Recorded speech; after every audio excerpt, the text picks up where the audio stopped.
اعوذ باللہ من الشیطان الرجیم بسم اللہ الرحمن الرحیم السلام علیکم ورحمۃ اللہ وبرکاتہ کہ پیارے بھائیوں اور بہنوں، میں امید کرتی ہوں کہ آپ سب خیر و عافیت سے ہوں گے۔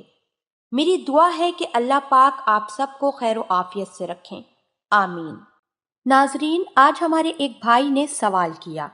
وہ کہتے ہیں کہ مرد اگر اپنی بیوی کے اندر دخول نہ کرے بلکہ باہر ہی منی کا خروج کر دے تو ایسی صورت میں دونوں میاں بیوی پر غسل لازم ہوگا یا ایک پر لازم ہوگا؟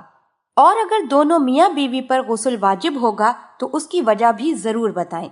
سب سے پہلی بات تو یہ ہے کہ آپ یہ یاد رکھیں کہ یہ مسئلہ انتہائی اہم ہے، کیونکہ آج کل دین کی آگاہی نہ ہونے کی وجہ سے لوگ اس پر مغالطہ کر جاتے ہیں۔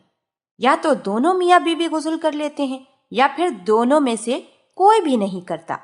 لہٰذا اس چیز میں آگاہی انتہائی ضروری ہے۔ ایک بات تو یہ یاد رکھیں کہ اگر دونوں نے غسل کر لیا تو کوئی مضائقہ نہیں ہے، کوئی حرج نہیں، بلکہ یہ احتیاط اور تقوی کے بنا پر اچھی بات ہے کہ دونوں غسل کر لیں۔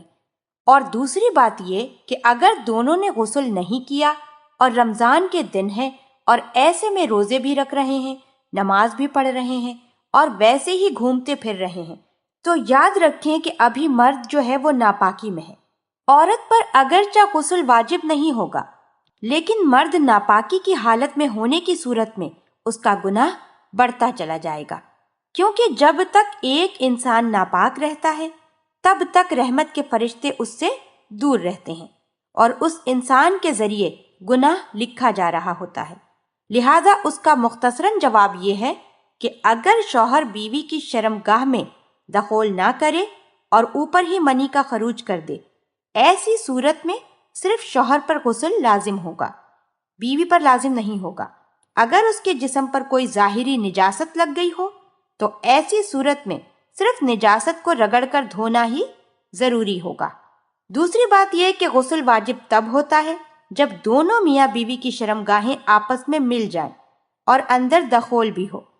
ایسی صورت میں عورت پہ بھی غسل واجب ہوگا اور مرد پہ بھی ہوگا، لیکن چونکہ اب صرف مرد فارغ ہوا ہے، مرد کی منی کا خروج ہوا ہے، تو لہٰذا صرف مرد پر غسل واجب ہوگا۔